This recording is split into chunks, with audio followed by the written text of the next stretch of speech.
pieces next time. Well, we're picking up some pieces. So let's take a look at these. So you say the first one was the XYZ or WXYZ? X, Y, and Z. 3 X's, 3 Y. So triplets. That's all? Yep. Well, that's not very many. I thought there were 4. Okay. Y, Y, Y, and Z, Z, Z. Okay. So if we can do this one, which you might have done, this is the back of the book, isn't it? So you could have looked in the back and seen the answer and figured it out from there. Let's talk about this. What they want us to do is they want to know how many ways can we rearrange these letters in such a way that none of the X's, or not none of the X's, it is specifically forbidden that you don't have a triple X, which seems appropriate on this campus. So no triple X's, no triple Y's, and no triple Z's. Is that correct? Am I understanding the question correctly? Yeah. We got that? Okay, good. So, so here's how we're going to do this, is I'm going to have these conditions. So condition 1 is no XXX. Condition 2 is going to be no YYY. You know the drill, how we're going to set this up. No ZZZ. And I suppose on this campus, the ZZZ is appropriate, just not in class.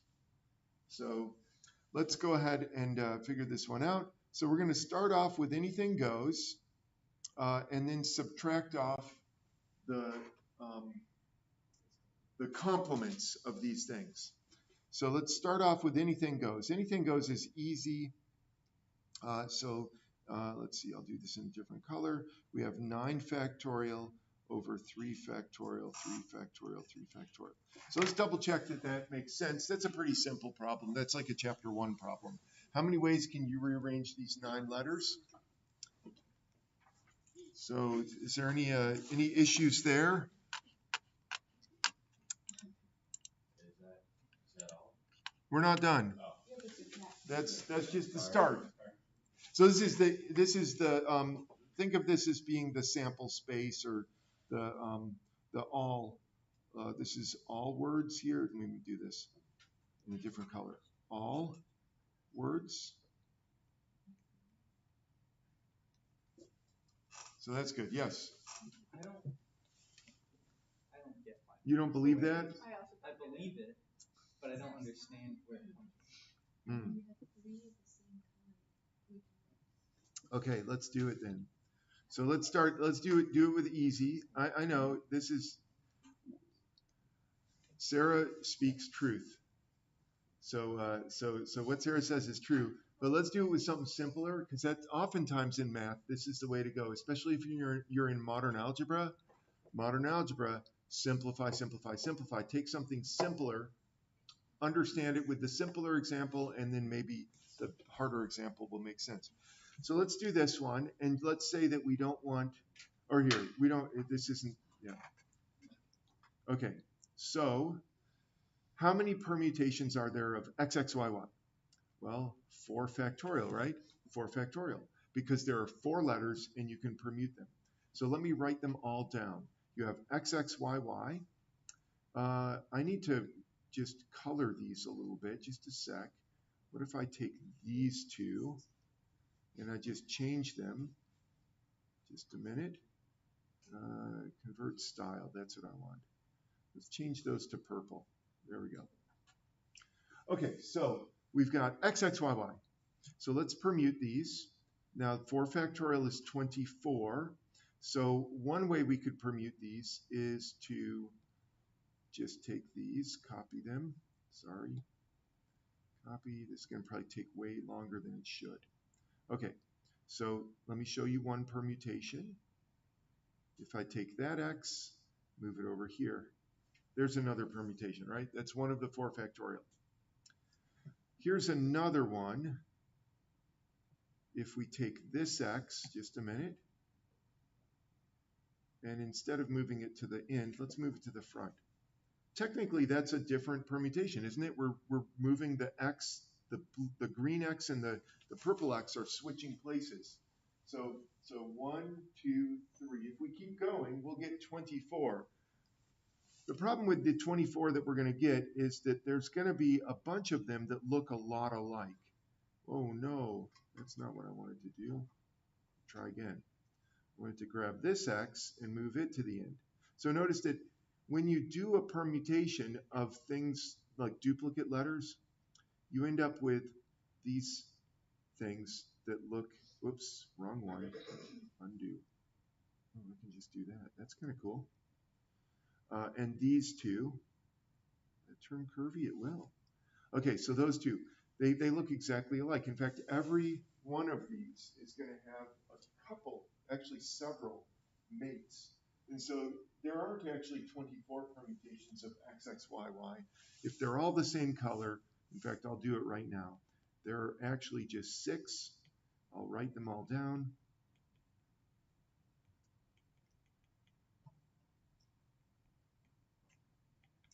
That's 4. We're almost done. That's 5. And there's 6. I defy you to find another permutation of these 4 letters that's not on my list. So there are not, in fact, 24. There are actually just 6 permutations. So where do we get the 6? Well, it's because of all of these duplicates. In fact, there are quadruplicates. X, X, Y, Y can be written in 4 different ways. We could write it like this, if you'll bear with me, where you switch the two, so the 2 y's get switched, and then you could switch the 2 x's and the 2 y's. That's the 4th way.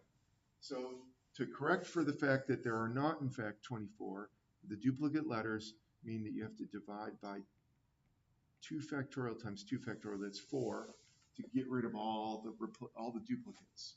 So I don't know, that still doesn't convince you? That makes sense, but why is that not including exclusion? Because I feel like we could have a condition where the x's are next to each other and the y's are next to each other, and then go through the full process of having everything minus the 2 x's minus 2 y. Well, you probably could. So then we should be able to use that formula for this problem and skip the whole inclusion exclusion process. Oh, interesting. Hold on a minute. Well, I'm just starting. Yeah, that's an interesting question. Could we? So you want to? Let's see. So tell me how you would do this. You have 9 factorial for everything, and then divide by. What are we dividing by to make you happy? Okay. Yeah. Well. Okay. So that's the thing is I'm not sure how conceptually there might be a way to work a workaround that will allow us to do this, but what I'm doing here is I'm just saying, okay, let's forget for a moment about all of this business down here. Let's just say, okay, how many ways can you rearrange these 9 letters? And it's going to be the same idea as down here where you have the duplicates. So sorry, I just blabbed for a bunch of time that didn't even matter. But yeah, but anyway, so we're going to start out with just anything goes. We don't care. We'll rearrange, including this arrangement, which has, it violates all 3 of those conditions. So we're going to list all of them, every one of them, and that's how many there are. Let's actually do this. What is 9 factorial? Oh, I know 7 factorial, 9 factorial. I'm going to have to use my calculator. It's going to be embarrassing because I should know this offhand. Let's turn this on, clear this out. So is there a factorial button? That's the next question. The math and then the problem. Is there such a thing on this? I don't know if there is. Yeah, I'm going to. have a math button. This is a different one.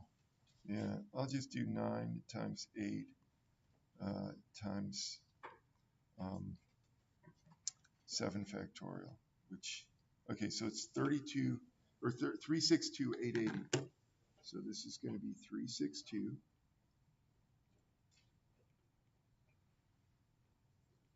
There we go. Let me just deliver this.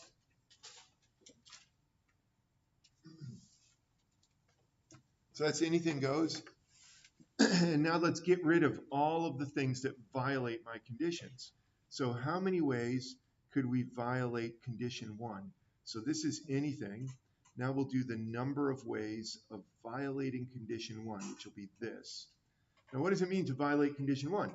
It means that you have triple x. You have a triple x. It could be like this, or it could be like this, y, x, x, x, Y, Z, Y, Y, Z. That, oh, there's too many Y's, aren't there? Anyway, there's another example of a violation. Let me just show you one more. Z, Y, Y, Z, X, X, X, Y, Z. So that violates condition 1. So the key here, though, is that notice that every one of these that violate condition 1, the 3 X's are next to each other.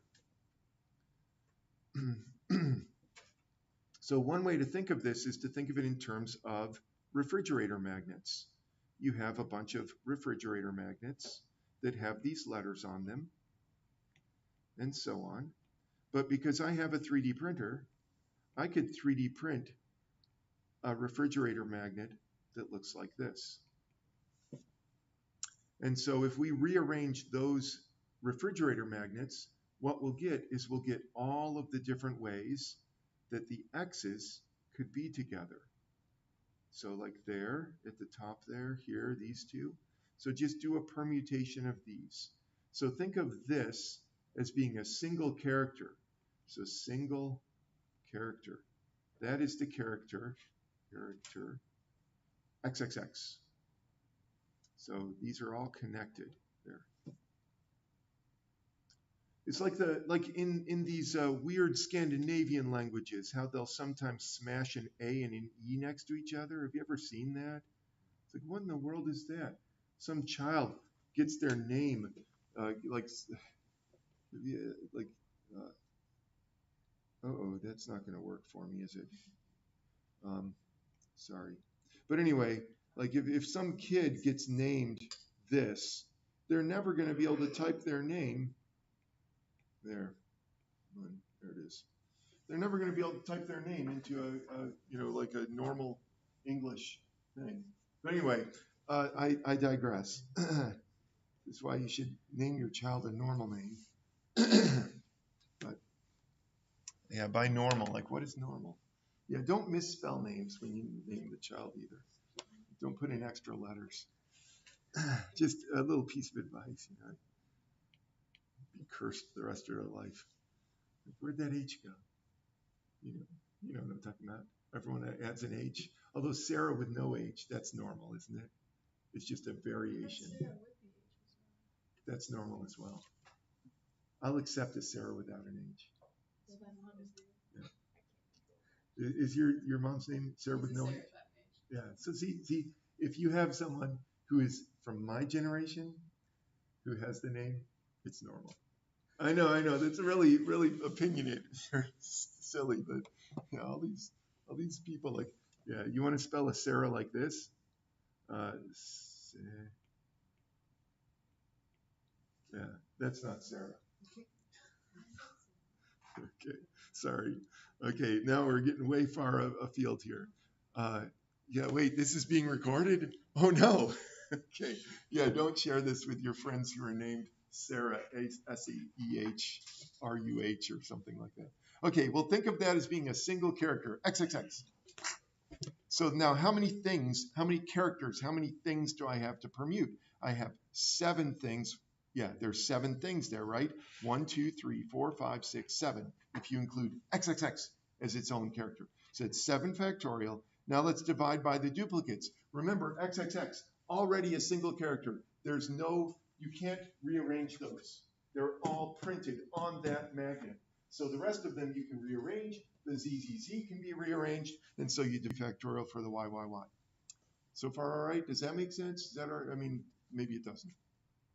We can get the refrigerator magnets out. Okay, if you're convinced of this, then the rest of this is pretty easy, because that is going to be the same as the number of ways you can violate condition 2, because condition 2 is the same type of idea, just change the magnet from XXX to YYY, and it's also the same as condition 3. And they're all going to be 7 factorial over 3 factorial, 3 factorial, whatever that is. Okay, we're getting this. We're almost done. Now we have to worry about the number of ways of violating both condition 1 and condition 2 at the same time. Well, you know what's going to happen here is we're going to just take the YYY and cram them into a single refrigerator magnet. So let's get rid of all of those. Let's produce I've got a 3D printer. I have magnets. I can do this. I can make whatever magnet I want to put on my fridge. I could even make this magnet. So if one of my kids decides to name their child with some weird non-English character, I will make them a refrigerator magnet. But anyway, there you go. Hasn't happened yet, but who knows what the future will bring. Okay, so we've got this. So now the number of the ways that we can permute this are now just 5 factorial over 3 factorial, because there's 5 things that you can rearrange divided by 3 factorial. So that's going to be up here. That's also the same as the number of ways of violating 1 and 3, and the number of ways of violating 2 and 3. And it's going to be 5 factorial over 3 factorial. Almost done. We need to know the number of ways of violating all 3. C3. And hopefully you can see this without me doing too much effort. There are now 3 things, and there's just 3 factorial ways of rearranging them. One of them is up here. One of them is actually right there. You can probably figure out the other 4. But there they are. So we're almost done. I've got all the numbers I need. Let's put it all together into one glorious answer. The answer should be this. Start with anything goes. Wait, what am I doing? Why did I put a plus there? Let's just do it this way. 3 factorial cubed. Is that all right? Is that going to bother anyone? Do it? Okay, so subtract off 3 of these. Add together 3 of these. And then subtract off this. And that should get everything on my list. But if you have questions about individual terms, is that back of the book? Is that what it says? It actually gives a number? I hope it's the right number. So it's fine. Yeah, what do you think, Luke? Really annoying question. Please, no. How could it be annoying when it comes from you? Especially when I can take a bow now and know that my tie is not going to drape into whatever. I'm always nervous, like brushing my teeth. Oh, yeah, yeah. All in the sink. So where does the 3 factorial? Which 3? There are so many 3 factorials. So it represents the repetition. Which one, though? I know. All of them? And the example we did, we can do the example we did with the XXYY. Okay. Where it was 4 factorial over 2 factorial, 2 factorial. So where does that 2 come? This 2 right here Yeah. comes from the fact that there are 2 x's. And Oh. this 2 comes from the fact that there are 2 y's. Is it because there's 2 factorial ways to permutate those? Yeah, yeah. So just as I mean, because I am so egocentric, I almost made a mistake there that was tragic. Okay, there it is. Oh man, why did I almost do that? Anyway, because I'm so self-centered, let's take a look at my last name. There are 6 factorial ways of permuting those letters, but then because of the 2 O's, there are 2 factorial ways of rearranging those 2 O's. They could be flipped. But then there's 3 N's, and so there are going to be 3 factorial ways of moving the N's around. Yeah, so it just has to do with how many duplicate items there are in your list of things that you're permuting. All right, go back there. Any other complaints? So that's where most of the 3 factorials are coming from. The last 3 factorial is special because it's just you're permuting 3 items. Anything else? Other complaints? Does that make everyone at least maybe not happy, but at least relatively content with this particular problem? This was problem 17. Mm-hmm. We can roll some dice now. Okay, dice. Let's do the dice. Where is it? Okay, so you're going to have to remind me of there are 6 dice, or is it 5? 5 dice. Okay, give me a sec. 5 dice. let's deal with the 5 dice first before we talk about the condition that we're interested in. Number of ways of rolling 5 dice. 5 dice is you have 6 choices for the first die. It could roll 1 through 6 times 6 choices for the second die, and so on and so forth. So each die has 6 options, 6 ways that it could land, and that gives you 6 to the 5th, which is a number that is not one that I can remember off the top of my head. So it's 216 times 36, whatever that is. So it doesn't matter, 6 to the 5th. So that's the number of ways that you could roll 5 dice. Now, what is it that we're looking for with our 5 dice? Like what's... Oh wait, it's not a probability? The probability. Okay, the probability of what? That the sum Yeah. is equal to 20? Yep. Ah, very nice.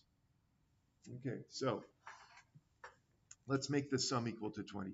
So what I'm trying to point out here is you had some rudimentary probability in one of your classes. Is this right? Like in either in statistics, there was some rudimentary probability there, or in elementary discrete, or maybe in the foundations class? Maybe. Well, anyway, probability, okay, yeah, basic probability would be something like this. If I draw a card out of a deck of cards, and I want to know the probability of drawing an ace. So randomly chosen card, there are 4 aces out of 52. So you always put the number of ways that of the thing you're looking for on top over the number of ways where you don't have any conditions. You're just like anything goes. So that's why on this probability, this number ends up in the bottom. Up here, this number is the hard number. It always is, by the way. So if you haven't had probability yet, next year, if you take probability, you're going to find that the bottom is usually easy. The top number usually is going to be a bit of a challenge because you have to think about, well, sort of like this. What's the probability of getting a sum of 20? Okay, well, we have a situation like this.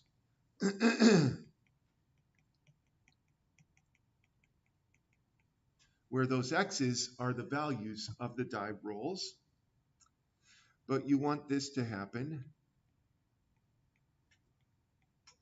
for all I. So each of those x's should be between 1 and 6. You can't have an x because these dice, they're just normal dice, have the numbers 1 through 6 printed on them. Okay, so let's see if we can relate this to what we did last time. You remember last time you had a homework problem where you were doing something like this, where you're adding up numbers and they had to be a certain sum. So we're going to do the same thing here. First off, I'm going to reduce everything by 1. So new problem, let's do this. Let's say that y sub I is x sub I minus 1. So now the new problem is this, just a minute, and I'll explain.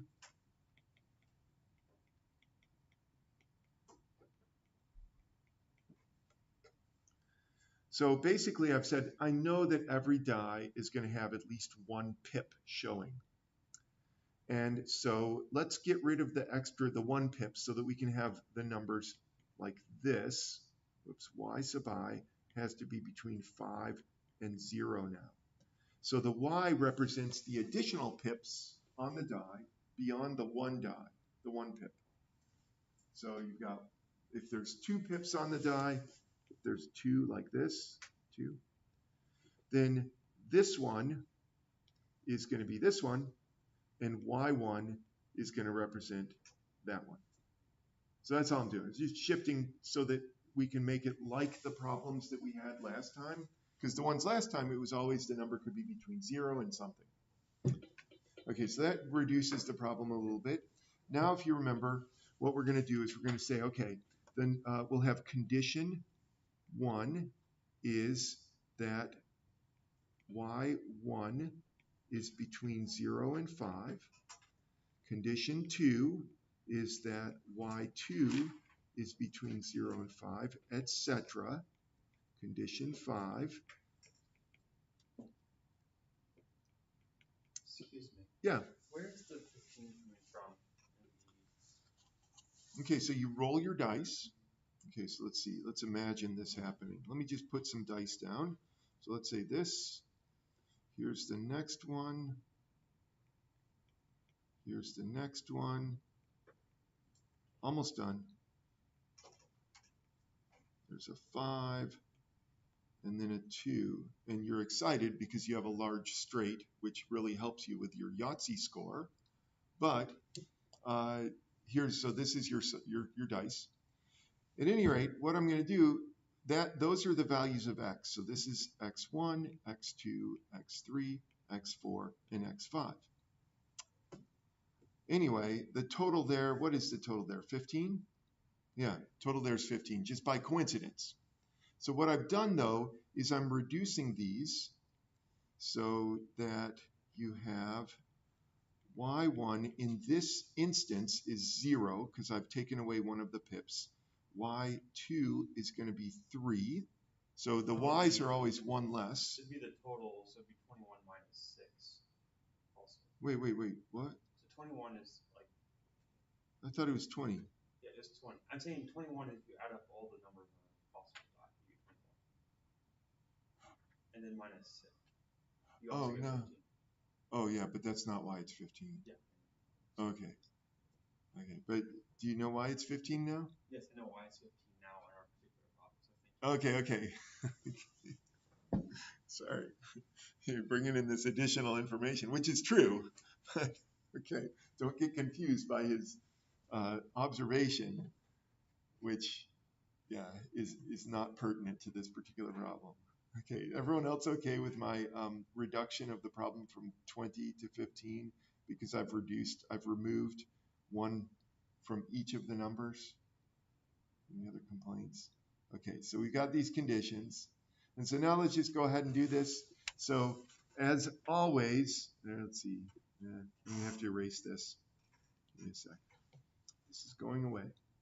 So as always with this, you know the drill. We're going to do the number of ways of anything, any partition. So we already know the formula for this because we did this the other day. So the formula is going to be 15 plus 4, so 19, choose 4. Just to remind you, this is the X's and lines, or if you're Southern, it would be stars and bars. But anyway, so you have 15 X's, ... and 4 lines, and you're just you're doing a permutation of those, which ends up being 19, because there's 19 characters. 19 factorial divided by 15 factorial times 4 factorial, which is the same as 19 choose 4. So anyway, that's the thing there. Okay. So that's anything goes. Now we're going to subtract off 5 times the number of ways of violating condition 1.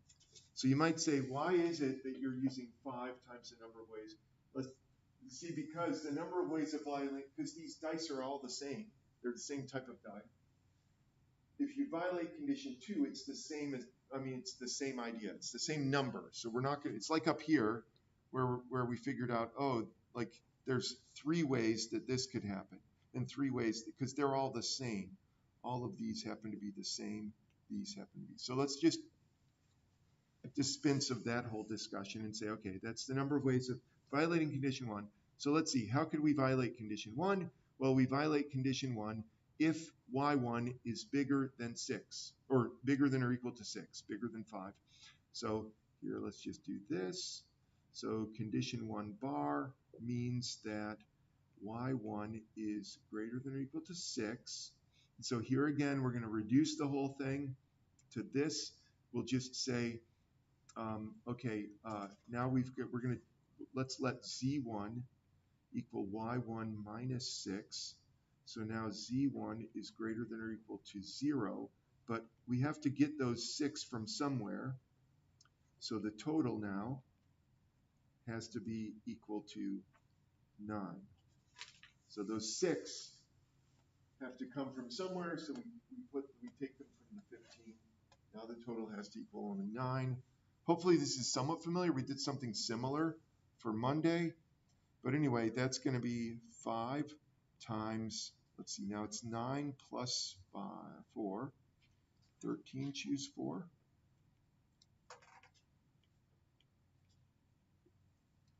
So I know I did that super quickly. So but if you get that, then the rest of this is going to be pretty easy. Yeah, what do you think? Why don't we have to account for negatives? Because because of the way that we're doing the counting, there's no way to get it. So imagine a rearrangement of these items. You could do this.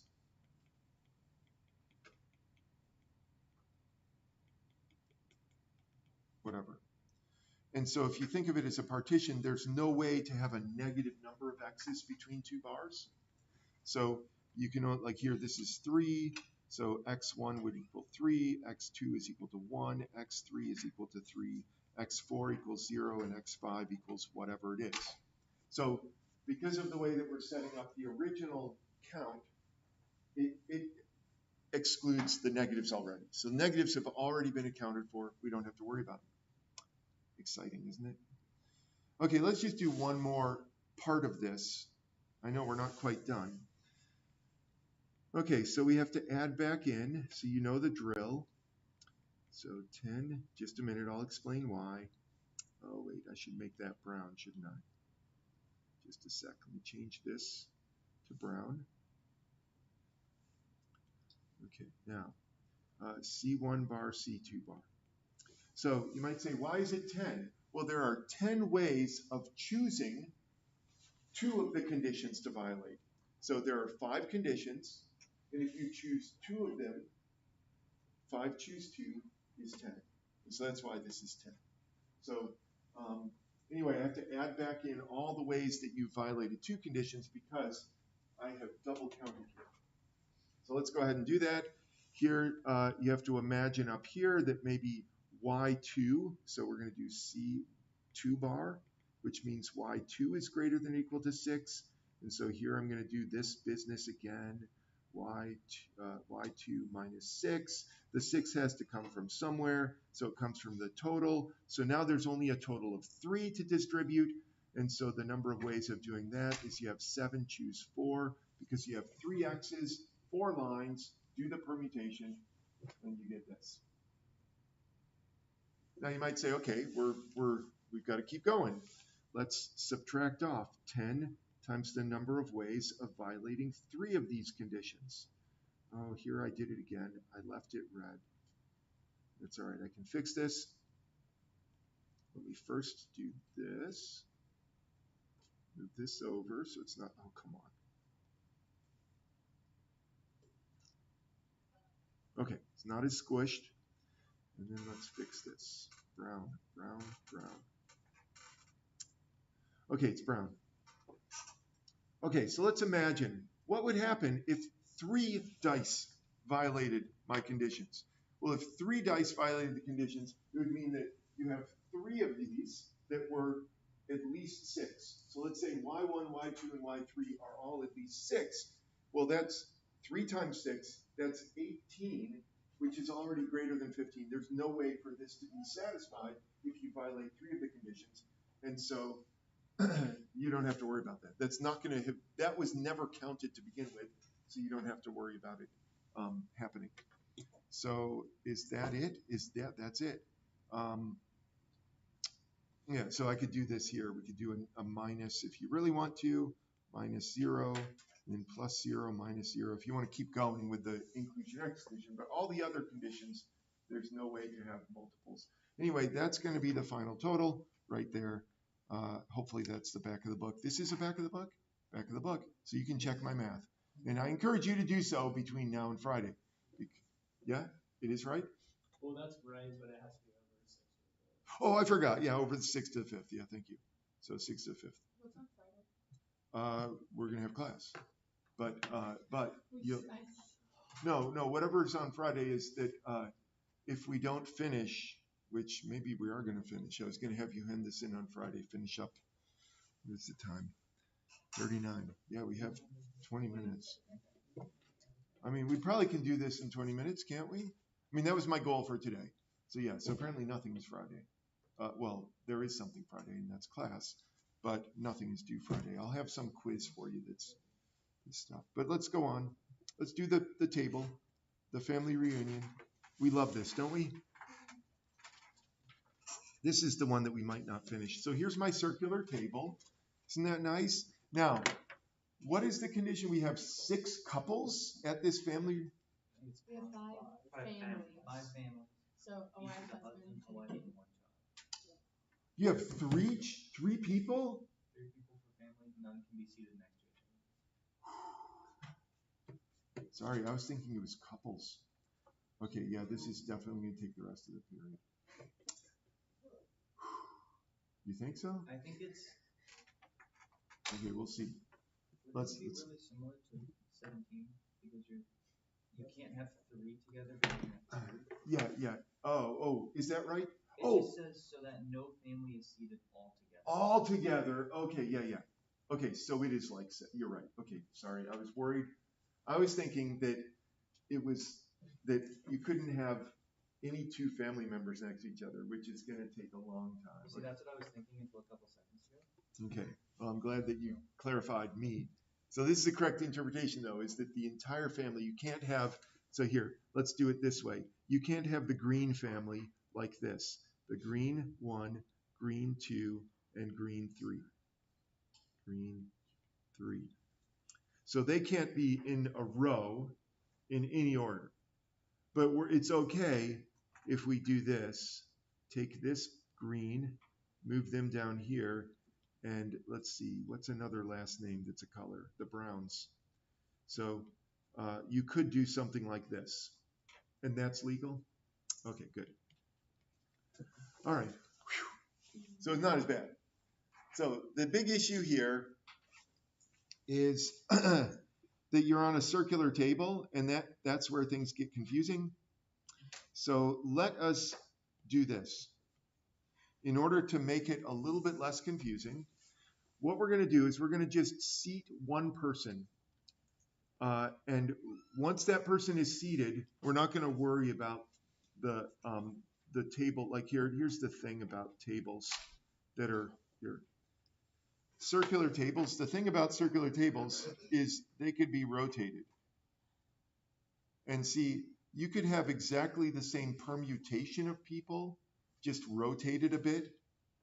And so in order to eliminate that from our worries, like things that we would worry about, let's just say that Mr. Green or Mrs. Green, I don't care which one, you pick one, they're going to sit at the top of the table, at the whatever the top is.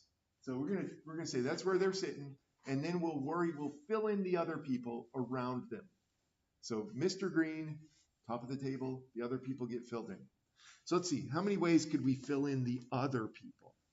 All right, well, let's start with the person to the left of Mr. Green. How many choices do you have for that person? 14? Okay, so there's 14 people. I think we're going to be able to see pretty quickly how this is going to shake out. What about the person to the left of that person? Well, it would be 13 unless the one next to green was. Yeah, so I can't think about that right now. So I'm not going to worry about Green and his spawn. I'm just going to worry about, let's see how many ways we can, so we're kind of doing this the way we did the number 17, and that is, let's just say anything goes. Let's see if we can do that, which is a little bit easier. It still is hard conceptually because you have to think about this table being a circle and all of that, but I'm going to put Green right up top, and then let's fill in all the rest of these people. Okay, so 14, 13, we got 12 here, etc., etc. Pardon me. Okay, so I think you can probably figure out that this is going to be 14 factorial different ways of arranging these 14 people. Once you seat Green, once Green is seated, the rest of them, yeah, what do you think? So we do 14 factorial because we just assume the first one's going to be like a particular one. or? Well, you can pick a person. So here's how you could do this. If you don't like me picking Mr. Green, what you have your table, but what we're going to do is we're going to orient it. So it's a circle. So it's like there's not a head there's not a head to this circle. So it's a circle. And so we have the option of when we're looking down on this circle, we can orient ourselves however we want. And so we're just choosing to orient ourselves so that Mr. Green, whoever he is right opposite the camera. So then why is it not 15 factorial? Because we already know where Mr. Green is. He's always going to be at the top of the table. Okay.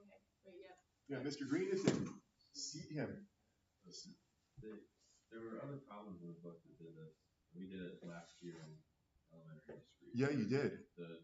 Like the round table formula, n-1 factorial. Well, isn't that what we got here? Yeah, n-1 factorial.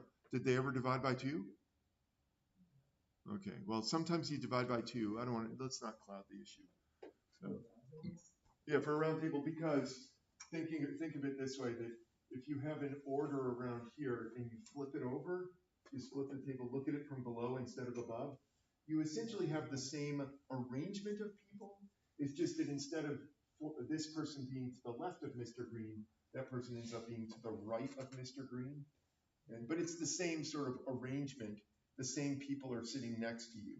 It's just instead of turning to the right, you turn to the left to speak to this person.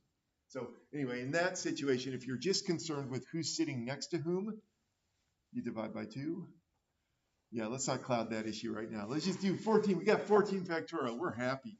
Okay, now let's deal with the conditions. So I know you were worried. You were worried about this person here. Whoops. You were worried about this person right here. Like if that person was one of the greens, there would be a problem. So let's do this. Let's go up here. Yeah. This is, yeah. But what I'm saying is, you were worried about the 14. If that was one of the greens, then you would place a restriction over here. So you remember that? So here's the thing is, if one of the greens was sitting here, if you wanted to not violate your restrictions, you would have to say, oh, you only have 12 choices here because the third green couldn't sit there. That's why this is a difficult counting problem, but we have this workaround, the inclusion-exclusion principle, which is beautiful because it helps us to avoid this thinking of, well, conditionally, well, if this happens, then you got to deal with this. And then suddenly you have this branching of all these possible conditions. Let's just dispose of that and do the opposite and say, okay, let's say anything goes, and then we'll do the inclusion-exclusion principle. So we got 14 factorial. So let's do this in terms of the greens. So, by the way, my conditions. Condition 1 is the green family, green 1, green 2, green 3. Darn it. Why can't I do a G and a 3 at the same time? There. Anyway, G1, G2, G3, not all together. So that's condition 1. Similarly, we have condition 2, which is brown 1, brown 2, brown 3, not all together.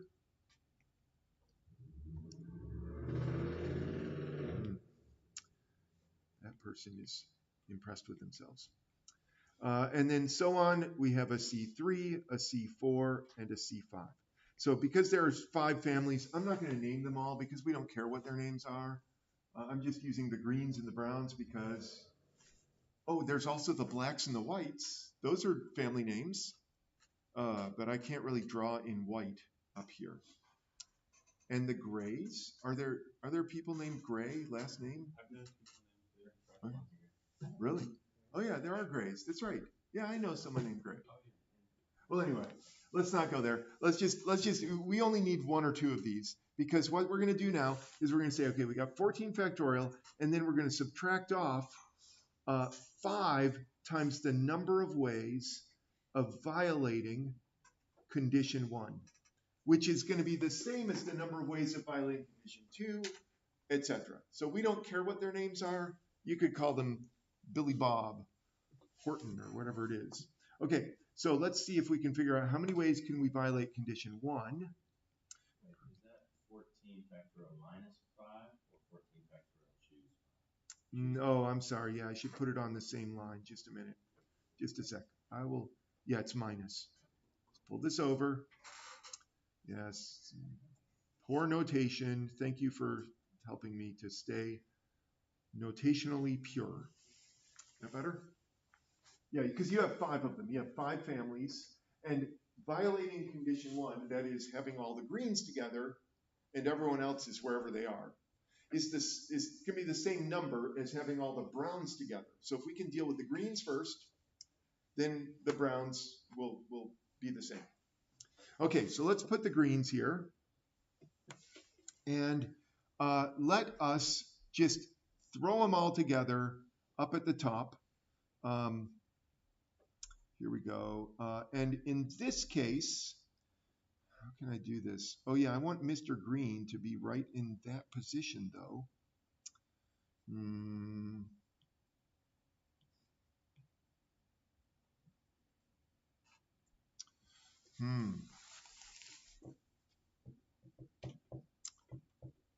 Doesn't matter. Yeah, it doesn't matter. Mr. Green is going to be there.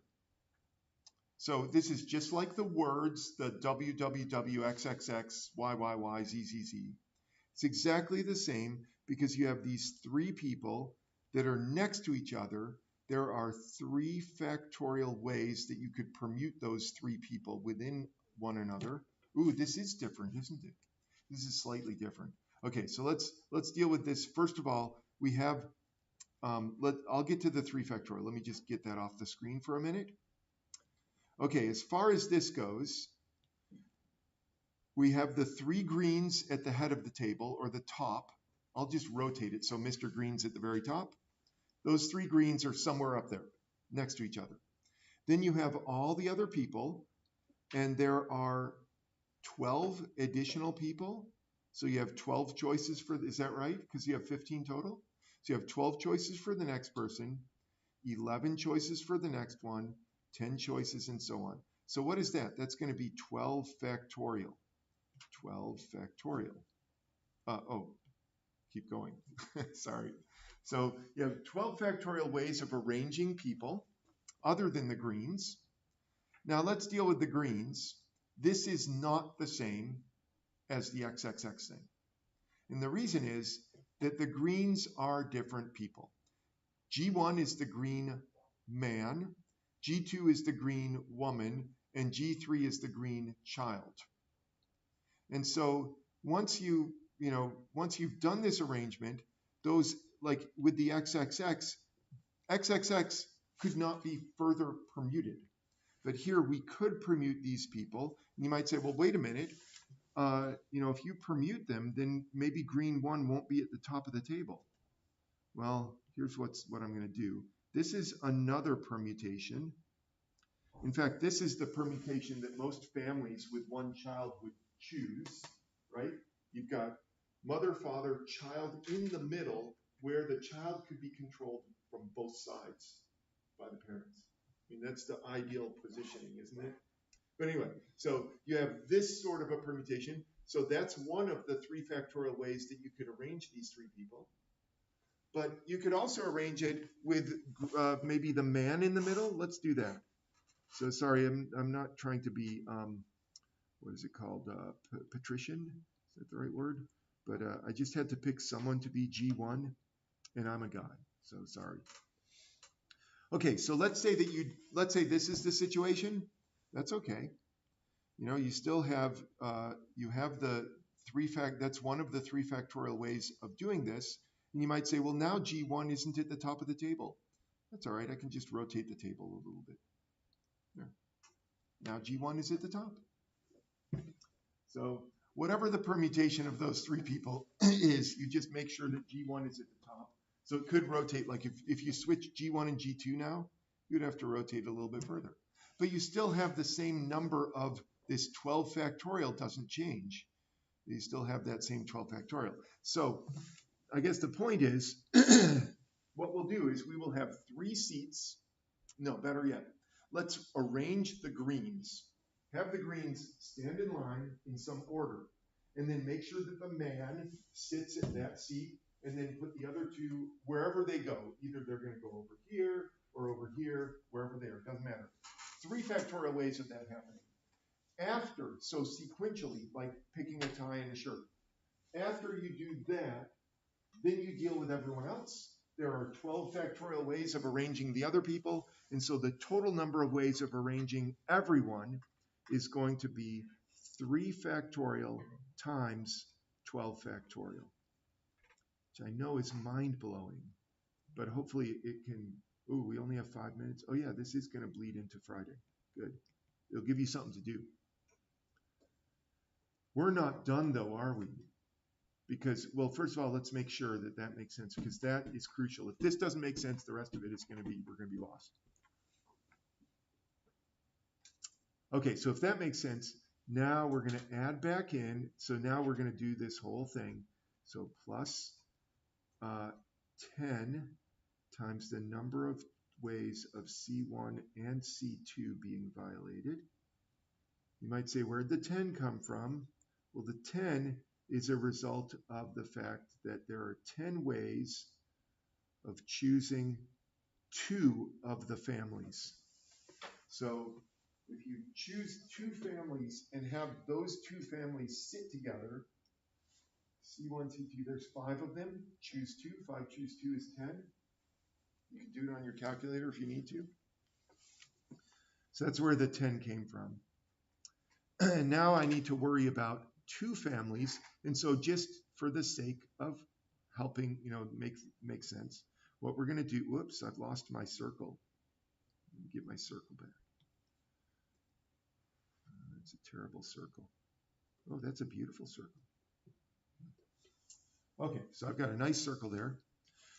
So for the sake of helping us to understand this, we've got the browns, brown 1, brown 2, and brown 3, and the greens. The browns and the greens will sit together. So here again, we're going to go through this whole rigmarole. We're going to say, okay, greens, you guys stand in a line in whatever order you like. Maybe it'll be green 1, green 2, green 3. Maybe it'll be green 1, green 3, green 2. I don't know what it is. Could be green 3, green 2, green 1. Whatever it is, we have them in their line, and then we say, okay, the 3 of you stay in that arrangement and go sit at the table so that green 1 is at this particular seat, the one at the top. So we got that so far? So that's that 3 factorial. Next, get the browns up here. The browns are going to stand in order. 1, 2, 3, 3, 2, 1, I don't care. So there's 3 factorial ways of putting the browns in there. Now you might say, well, where are they going to sit? Well, here's where it gets a little confusing, is they're just going to stand over here in whatever order they want. And then when I do the final seating, what's going to happen with them is they're going to be in that order, and I'm going to put them wherever on the table, wherever around the table I feel like putting them. And so in essence, they are a single unit. They are all together. So they're going to go here, or maybe I'll move them. Can I rotate you? Come on, buddy. There we go. Maybe I'll put them down here, but I'll put them at 3 seats, but they're all together. So they compose a single unit. And then how many other people? We got 9 other people to worry about. And so let's put these browns over here. So you have the browns kind of all together there, but then you have 9 other people. So there are 9 other people. So there they are, standing over there on the dance floor, waiting to be seated. So I know this is taking forever. You got the greens. We've sat them. Now we have the browns all linking arms because they can't be separated. So they're all together, and 9 other people. So there are 10 units, if you will, to choose from. So I can put one of 10 things here. Either put the browns or put one of the 9 other people. And then the next place, like if the browns go here, then they're going to take up 3 seats. But let's not worry about that. They're a single unit, if you will. And then the next place, either it's going to be right next to the 1 person or it'll be 3 over. It's fine. The next place, there are 9 choices for that person, and then 8. So you have 10 choices of the first place, 9, 8, 7. So that's going to be 10, 9, 8, etc. And that's 10 factorial.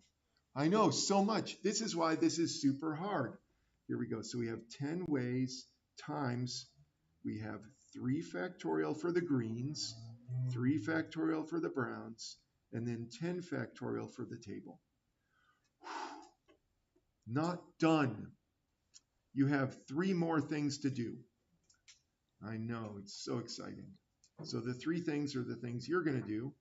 So here are the 3 things you have to do. We have to add in, or no, subtract off. Where can I put this? I'm running out of room. Here's what I'll do. I'll make this really small, and then I'll zoom in. There. Okay, so here's your job between now. This is all you got to do between now and Friday. Subtract off 10 times the number of ways of doing C1, C2, C3. That is to say, you're choosing 3 families. You're going to have them all sit together. It's going to be very similar to what I just did with the browns and the greens. But you'll have the browns, the greens, and the blacks. And then you're going to add back in 5, because there's 5 ways of choosing 4 families. 5 times the number of ways of having C1 be violated, C2 be violated, C3 be violated, and C4. So there it's the greens, the browns, the blacks, and the grays.